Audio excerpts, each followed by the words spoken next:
You want it off? I don't say anything. I'm a very quiet person.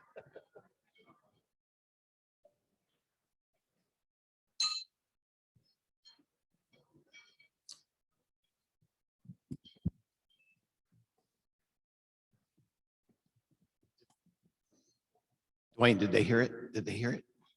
Okay. You guys on Zoom, did you hear it? Okay. All right, they heard it. Welcome, welcome Rotarians and guests. We are Rotarians in Action and we change lives. Welcome to you joining us by Zoom, as also the ones that are here in person. It's so great to be able to see you and to be able to touch you, by the way. That was great. Hey, would like to welcome our greeters. Let me see. Elizabeth Touche, are you here? Elizabeth? Oh, in court, huh? Okay. All right. Hey, Becky Show, can you say hello to everybody?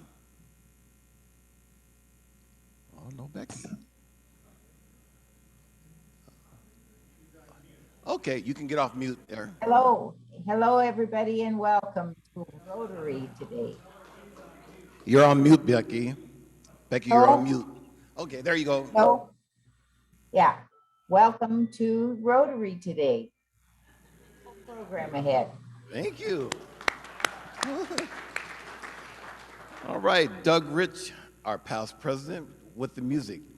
Yeah, but you know, before we get started, we have to do some unfinished business. And you might recall that we had to do his final meeting by way of Zoom, and we. Okay. Check. Still there. And so anyway, we never really got a chance to complete the cycle. So, what do you mean? Uh-oh. You know what this is. We have the secret bag by Carol, and we were giving you your past president's information and recognition since we didn't really get a chance to do it in person over 15 months ago. So, Eric, a plaque for your wall signifying your tenure as president.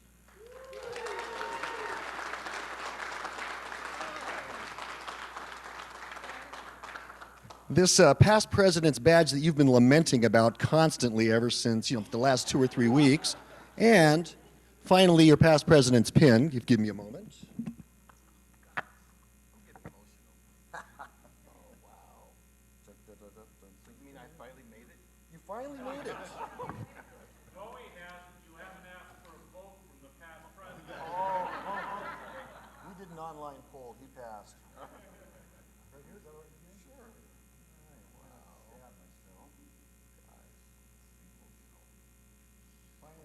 Congratulations, Eric.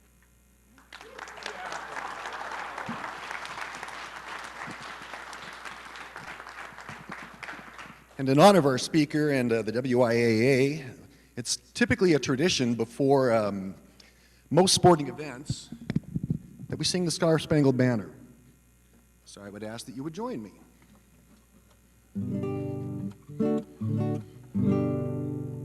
Oh, say, can you see by the dawn's early light what so proudly we hailed at the twilight's last gleaming, whose broad stripes and bright stars through the perilous night for the ramparts we watched were so gallantly streaming, and the rockets' red glare, the bombs bursting in air, gave proof through the night that our flag was still there.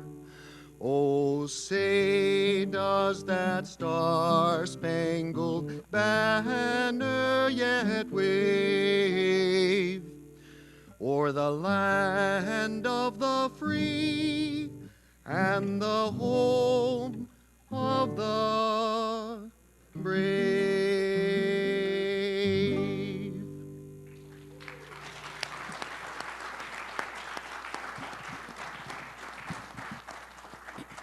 Thank you, Past President Doug. Really appreciate you doing that. Thank you. And also, thank you for the badge. Wow, I finally, my badge was in the, what's it called? Time capsule. And so we're going to wait another 50 years before we can open it. So I was going to have to be, what would that be, 113 years old before I get it. So I would make it. I would make it. So thank you. Our invocation, Tim Carlson. Thank you, Mr. President. It seems appropriate as we think about health and our restrictions over the past few years that we should give thanks for that health. A worthy invocation topic, I think. On April 20th, 2021, not all that long ago, I had a total hip replacement, which relieved me of tremendous pain. Remarkably, that evening, I walked out of the hospital, albeit with a walker, but was both impressed by the level of competency and efficiency of the medical staff providing my care and the miraculous nature of that complex surgery allowing my discharge on the same day. Perhaps it is my age that results in the heightened appreciation of the result. I thought this until my 5-year-old grandson encapsulated the event, describing that, hey, Papa's got a Superman hip. Amazement at healthcare achievement should continue to be an inspiration to all of us. Without our health, we are severely compromised in the missions we want to accomplish, whether they be for Rotary or for our families, friends, institutions of choice, or overall mission of service above self. Please join me in thanking you as Supreme Being for the gifts of health and the advancements in care that allow our rehabilitation to new energy for life. Would you bow your heads? Father above, as all of our strength and power comes from you, we are thankful for the rehabilitative gifts you give us, both inherently and through the medical professions. We also thank you for our appreciation of this, not only in extraordinary times, but also in ordinary times. Please continue to allow us the amazement of things like a Superman hip to motivate our continued maintenance of the body entrusted to us and our active participation against illness, not only for ourselves, but also for the benefit of others.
Are we waiting for Eric?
your family,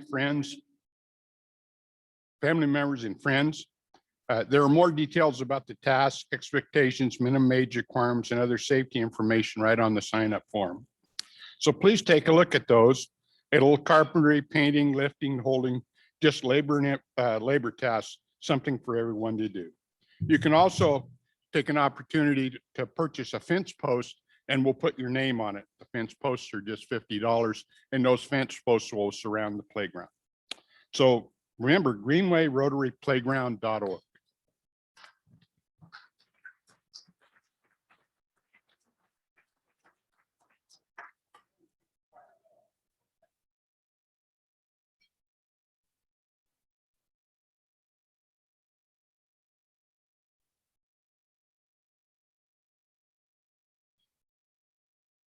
Yakima's 3 Rotary clubs are joining forces to replace the old McGuire Playground on the Yakima Greenway. To find out how to volunteer or other ways to help build the new Rotary Playground at the Greenway, click on our projects at yakimarotary.org.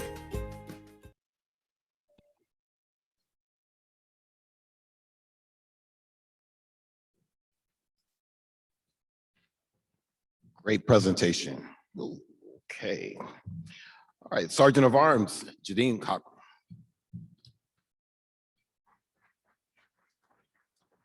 That's okay. I don't need the mic. Thank you, former President Eric. Good to see you. Good to see anyone these days. I have to say, Rotary Parks, I'm a grandmother of 2 babies, I have to tell you, 3 and 4. And this past weekend, we watched them. I'm still recovering. But we went to the one of the Rotary Parks playgrounds, and I have to tell you, it was with such pride that we were there, and all the kids, including me, enjoyed the playground. So thank you for building sturdy, and let's all help out. That's a great cause. Listen, today I thought would be a great day to get to know some of our Rotarians better. And I have to be honest here, I'm gonna pay my $2 now because I'm friends with each one of these Rotarians, and I first 2 clues, I'll tell you. So there you go. First of all, just really happy to report this one Rotarian. So what I want you to do, I'm gonna give you 2 clues that might be hard to identify who the Rotarian is. And then I'm gonna give you 2 more identifiable clues. You don't have to say their names, just the Rotary 4-way test. If you don't get it, the first 2 clues, pay $1, please. If you still don't get it, the second 2 clues, pay $1, please. This first Rotarian comes from a family with 170 immediate family members. Okay, I thought the Corcoran clan was big. That's big. Their grandfather worked on Mount Rushmore. He was part of the crew that actually did the blasting and the carving and hung from the ropes. That's so cool. So do you know who this Rotarian is so far? Okay, if you don't, please pay $1. Now for the easier ones. This Rotarian is a financial advisor. And she is very involved in Rotary Club and in our community. You see her often. She always has a huge smile. And I think you might know her by now. Who is this Rotarian? It is Connie Phelan. Good job. Yeah. You know, it's interesting. I was talking to her, and I know that Connie is a financial advisor with Ascend Financial Group. She's one of my financial advisors. She does a great job, and she's heavily involved in our club and in the community. You see her everywhere. Next time you see her, though, you do have to ask her about that family. I know it's because her husband is the youngest of 18. So I just want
Recruiting Committee.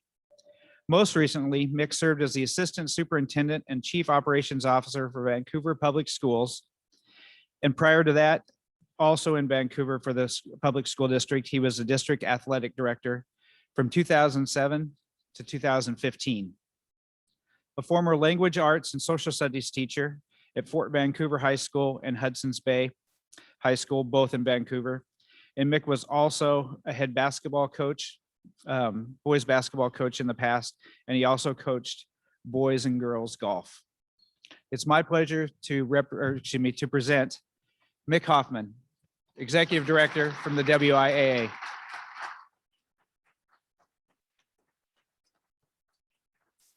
So as you can tell from the introduction, I have a hard time keeping a job, but I'm hoping to keep this one a while. You know, I've been telling people for the last few months, everybody says, wow, Mike had really good timing. Mike Colbre's the predecessor, and Mike did have good timing. And I keep trying to figure out how he knew this pandemic was coming. But they talk about how hard our job has been. And honestly, I let everybody know it's actually been tougher for our superintendents, our principals, athletic directors, and teachers. I'm married to a teacher. I get to see this in action every single day of what they're trying to do to support kids.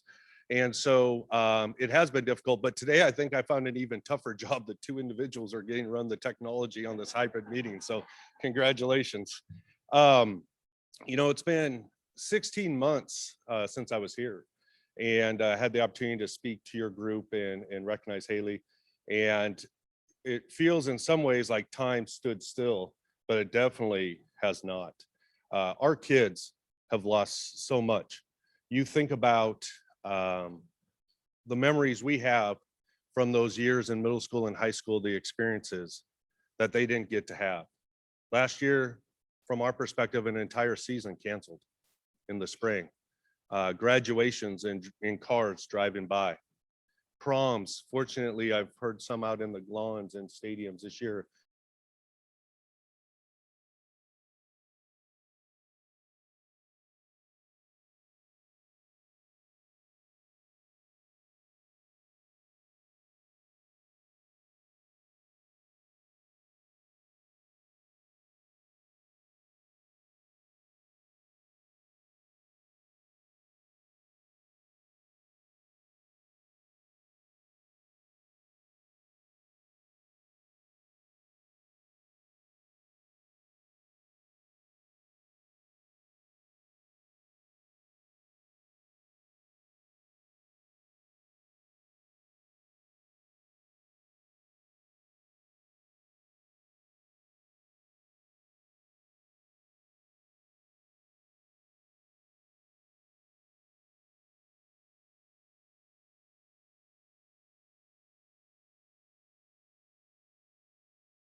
gentleman from the governor's office and Dr. Lutz out of the Department of Health to be able to at least plead our case in dialogue, which has been incredibly beneficial for us. And so we do appreciate the transition that's happened in the leadership there with giving us some, but enforcing rules that you don't make is not a fun place to be. We've really focused on trying to find the positives. And there are some good things that have come out of this pandemic. Right? Believe it or not, if you really sit back and you take a look at things, one is we've got to spend a lot more times with our families and friends. Right? I mean, my job, I'm not at home much, and I've been home a lot. It depends who you ask in the house if that's a good or a bad thing, but you know, for me, it's been a great thing. And to really kind of reconnect at a much deeper level with conversations around family and friends, you know, as you expanded your bubble and you felt a little bit safer. So personally, we've been able to do that. The other thing is we've learned as an association, what we do is really important, and that's flattering. I mean, the emotion, the anxiety, the hate mail, right? I try to find the positive in that and say that people care about what we do and what we bring forward for our children, right? And for our communities. So there are some positives. We went into it. I didn't have any gray hair when this started, right? 60% of our revenues are tournaments. We had no tournaments, right? I just switched jobs, right? I'm responsible for 11 other employees and countless other people who help out. And we had to figure out how we're going to pay the bills, keep the doors open. That was a lot of stress and pressure. Now, we were very fortunate. We worked hard.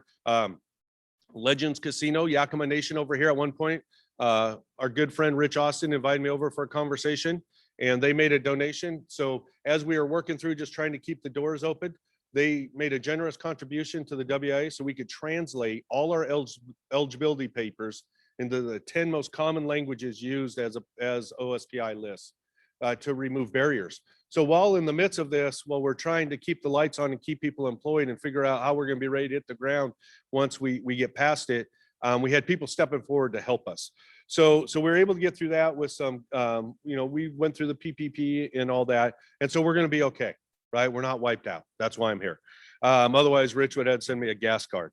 The other piece is that we've seen a huge change during the course of this. I remember when we first we shut down and everybody's locked in the house. Should we even have the outside air coming into the house? Is this the invisible enemy going to seep in and get me at night?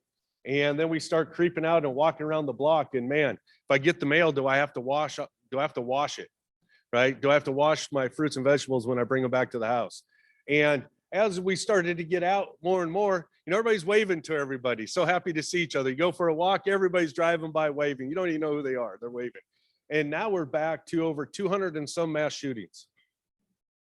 How's that happen so fast? What's going on? How did we go? We were just so thankful to see another human being that now it doesn't even hit the news. Oh, it's only 6 people in that one. It doesn't even make the news. How's that happen? Right. And so, those are things that we dealt with. We dealt with the cry for let them play. Right. Again, assuming we're the ones not doing it or making that decision. And we went from let them play to you better let us in to this mask is, I can't say it, right, to hate mail. How's that happen? How do we do that to each other? Something's wrong. And I understand the emotion and people want what they want, but we really have to step back and take a look at that and say, what is the root cause of this and what can we do to address it, right? Because we can complain about it, but if we don't do anything to try to fix it, right, then we're just part of the problem. So fortunately, at this point, with all the information we're getting from medical folks and scientists, we are planning on a normal fall. Normal being full attendance, full schedules, start on time. We're already getting people jockeying to adjust, what works best for their school, the competitive edge stuff. So we're back to normal, right? As far as our planning for the future. I will tell you, that's what brings me here. The Yakima Sports Commission, off the charts with what we're able to do with Rich and John and Shannon. Incredibly thankful. Rock and Mel are here today. They help with Gene run the basketball tournament that's here, along with several others. I mean, the Yakima community with the hoteliers, the municipalities that are involved, this is the one community we see around the state that really gets it. Like this, you know, we're bringing value in and you're bringing value to us, and the experience that the kids walk away with are the memories. And that's probably what hurt the most during all this, is I'll never forget having to make this 2-minute drill, this video, to announce we're canceling spring sports. Like I had to do that over and over and over. I'm sitting on my deck by myself trying to figure out how to put this into words. Yakima, and the reason is from even in my short time, I was able to experience as a board member, as a school person. But what you do here for our students across the state, not just in your own community, is remarkable, right? And these are the people that help make that happen. So thank you for doing that. So the other piece is, yeah, thank you.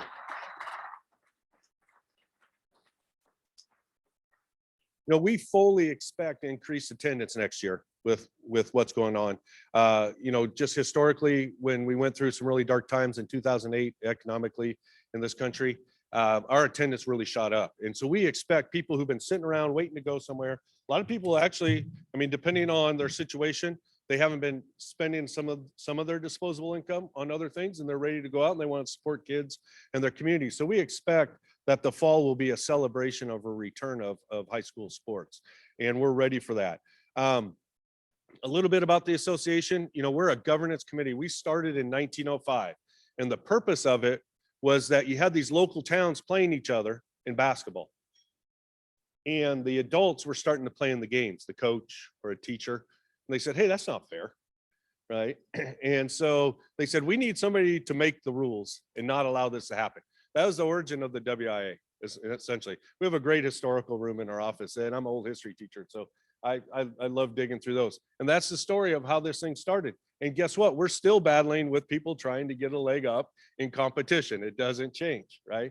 And so that was our origin, and we are really responsible. We don't make the rules in the office. Our members make the rules. Folks like Rock can make an amendment. 5 schools agree. They put it forward. We have a 53-member committee, our Winter Coalition Rep Assembly. They vote on it, 60% of the vote, boom, it's a new rule. We enforce it, right? Our job is to interpret it and make sure people follow the rules. And so that's our why. That's what we have to do. Coming into this with a school perspective, we're also transitioning into a service type model. Like, what services can we bring to schools, right? How can we be of more value to our members while still doing what we're expected to do, and that's to govern, put on state tournaments, and those kinds of things. So the advantage we have is we have something kids want, right? And we've seen that loud and clear during COVID. They want to play, they want to sing, they want to perform, right? And we have the ability to provide that, right, with good, strong partners. The other thing is because we have that, we can help keep them connected to their education, right? If you look at the data or have read anything in the media about grades with online learning and not being in school, right? And what's the incentive for some kids? Hey, if this is the hook, this is the hook. But kids need to, my class wasn't that interesting, right? Coming in learning grammar as a 9th grader, like, if you get out of that, I would, right? And so we understand that. But so we have a hook to keep kids because they got to be academically eligible. So they stay in school and get that competition until they're ready to go to that next step, whatever that is. We also know that competition reveals character, right? You hear all the time, competition, sports build character. It doesn't. It reveals it. If we're not intentional, we won't build it. So one of what we're working on with some affiliate partners is building some type of programming that we can bring out through leadership, right? Captains councils, league sportsmanship councils that will help coaches in schools intentionally teach character, whatever those generic ones are decided on, right? That we would make that available, right? Because right now we live in a society where hate speech has been normalized, right? Mass shootings are just another news segment. We have to do something about this, right? And we want to be part of that solution. And so that's what we can do with what kids love, is we can provide the opportunity for them to continue to grow and think in that way. And they can do with it what they want, right? But at least as an educationally based organization, we can help bring that to our schools. So our goal ultimately is that kids learn how to work it out rather than act it out. And I am telling you right now, we have had more fights in our contests this year than we had all of last year, and possibly for 2 years combined. I'm not talking pushing and shoving, foul language. I'm talking full-on fights in our contests around the state. We had a horrific incident in Connell, right? Where these things are happening that should not be happening, that young people are experiencing and taking actions they should not be taking. So we have to find a way to work with communities, right? To provide an avenue to try to change that long term, right? So that's what we're committed to. So we will stand next to those with less voice, right? We're not going to let our personal beliefs and politics make us fearful to stand up for those that are less fortunate, or for those that are at times left out, right? Through this pandemic, what we've learned is that we can come together for survival. We can work together to get back. And the key from here on out is going to be that we stay together, right? Working towards a common good, and with the entire focus being on what's best for our young people so that they live in a world and lead a world that continues to improve even better than what we've been fortunate enough to experience. So I really appreciate the opportunity, and my understanding is there may be some questions. Is that right? Thank you. Yes, sir.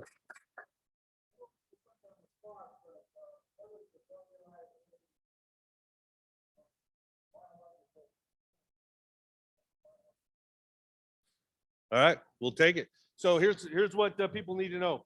The WIA, the state of Washington, was the first state to have a transgender policy. So for 13 years in this state, transgender students have been competing in the gender of their identity, right? In the last year, it's become a really big deal, right? People have paid attention. So our position is we're in line with the federal government's latest Dear Colleague letter that says what they identify is what they get to compete. And so for the people who are concerned about that, we understand. We understand that that could pose it could potentially pose a competition issue. My question is, in the last 13 years since it's been going on, which ones have we had? Doesn't mean it's not going to happen, but which ones have we had? And the Connecticut case is a big one, right? I mean, we follow all these very closely. I will say the young ladies who are suing over that, the one ended up winning the next week and actually won the state championship. I didn't know that as much as research as I've done on it. So, but that is the current state of the WIA in alignment with federal guidelines. So yeah, thanks for the question. It's, we'll answer those. That's what I mean. We're not going to shy away from, we're going to tell you what we're doing, right, wrong, or indifferent. You know, our personal beliefs and that aside, we're going to do what we think is best for all kids. So, yes.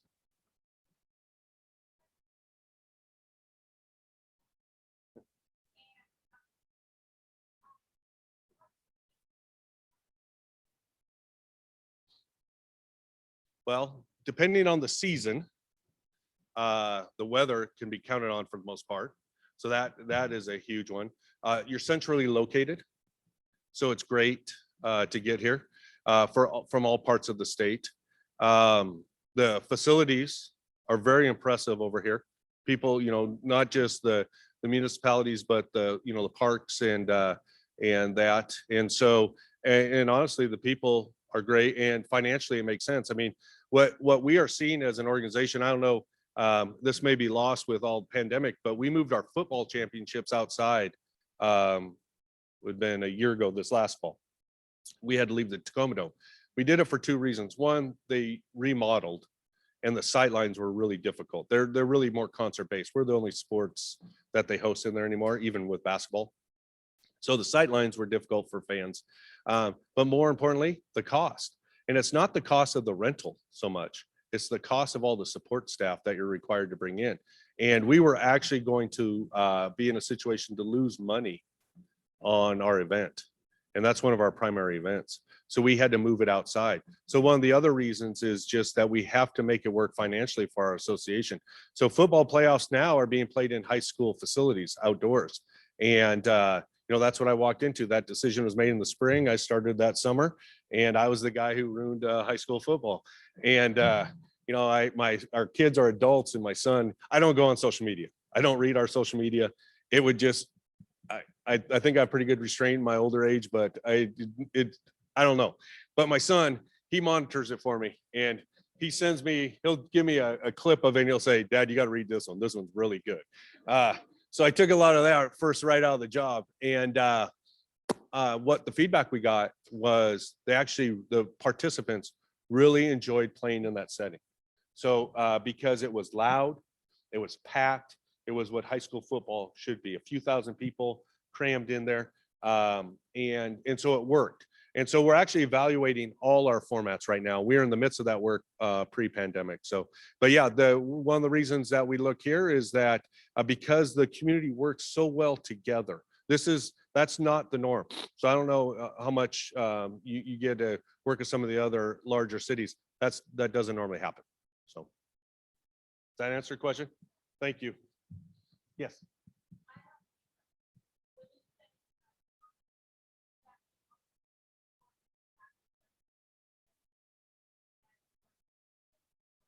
Yeah, so right now we are planning on regular seasons, regular culminating events, similar to what we saw the year before this. What we are continuing to try to identify is will we have other restrictions put on us, specifically around masking. I don't know if you've noticed, but masking is a pretty political topic. I was working this morning, like with the risk management groups, that there's 2 risk management groups primarily that represent our schools. Because we actually have new guidelines that are out. And what will they support? Because if they don't support it, even though the governor and Department of Health allows it, they're not going to do it. And so we're hoping that in the fall, athletics and activities, at least that are outdoors and indoors, including volleyball, will be under the current guidelines, assuming we haven't seen a spike, because they're continuing to talk about possible restrictions on in-person learning, as far as maybe spacing, possibly even masking. And so until they get those aligned, we can't say with certainty, but from what we're hearing right now, we anticipate we will start August 18th with football, August 22nd or 23rd with volleyball, cross country, and golf, and the rest of the fall sports. And we will host our state tournaments like we have previous to COVID. So. The next question is, the WIA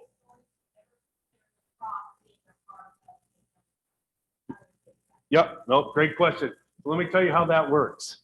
So the way we sanction sports is previous to 2 years ago, they had to go through the amendment process. 5 schools put it up as an amendment, and the 53-member Winter Coalition votes on it. You have to get 60% of the votes. That's one way.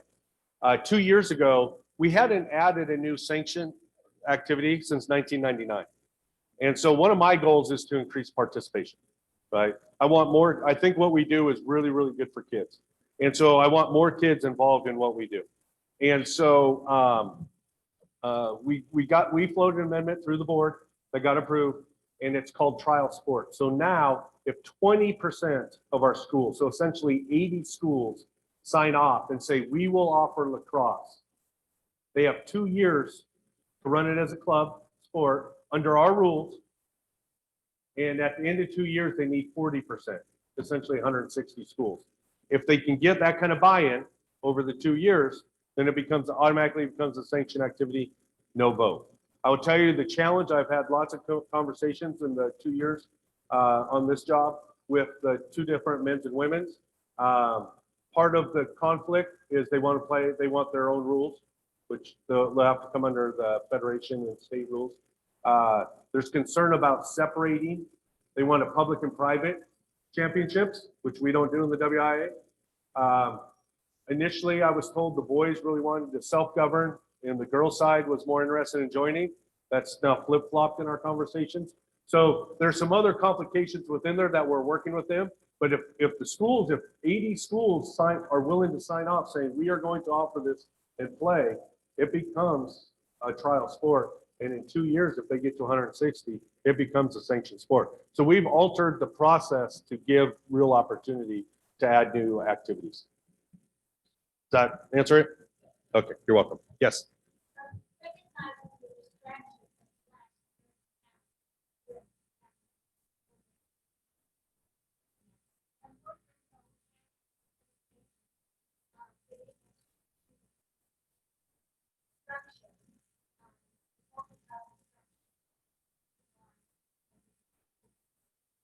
Instruction of,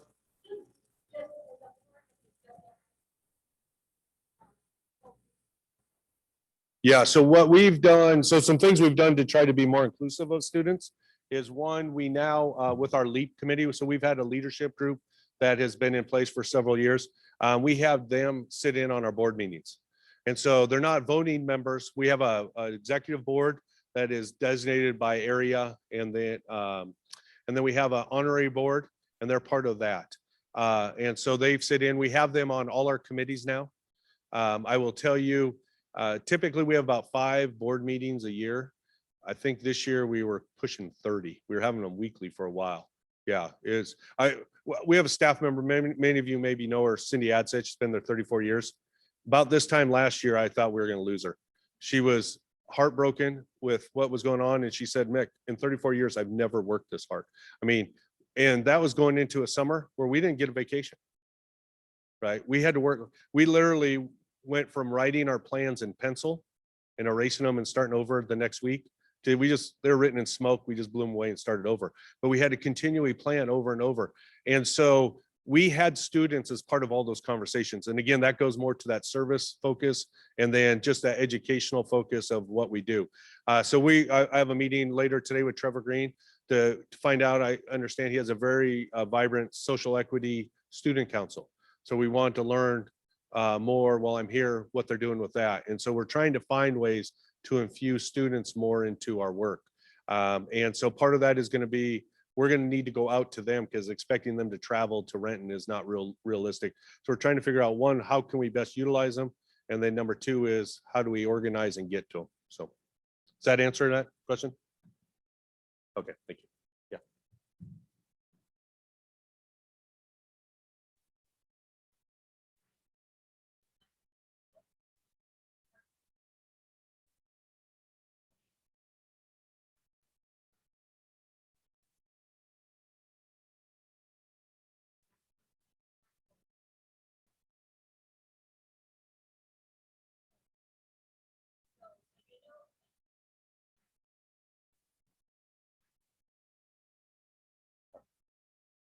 Yeah. So question was, what are we doing to really help support and deliver mental health supports to students? Right. And essentially, so yeah, so what we did early in the pandemic is we ran a series on mental health, and we partnered with some specialists from around Washington primarily, but the country, who came in. We did a 3-week suicide one.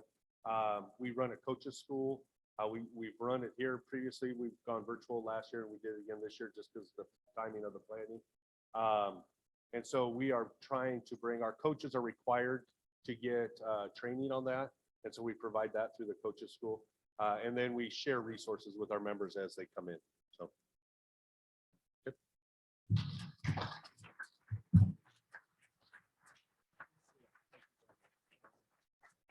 Well, Mick, I really appreciate everything that you and your team are doing. You guys are doing a wonderful job. Thank you.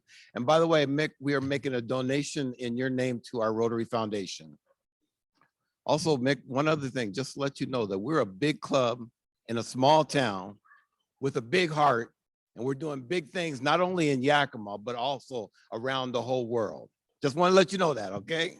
All right. Rotarians are going places. Dottie Hildebrand.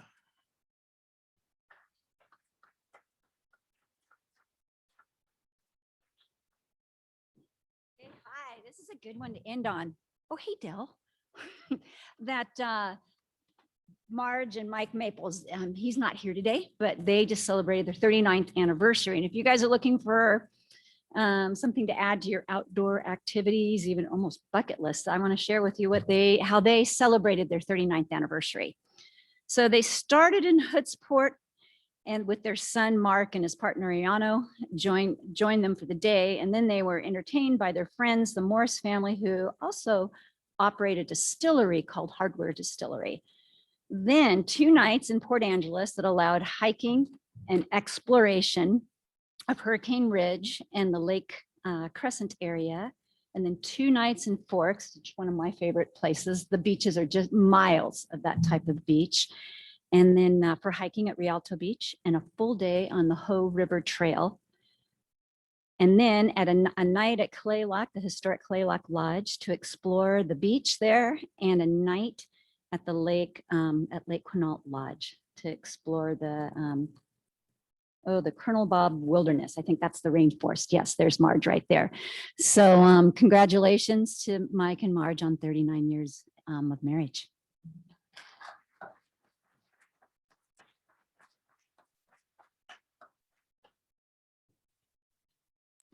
Okay, next week's program, we have Sonia True Rodriguez, and she's going to be doing vocational scholarships.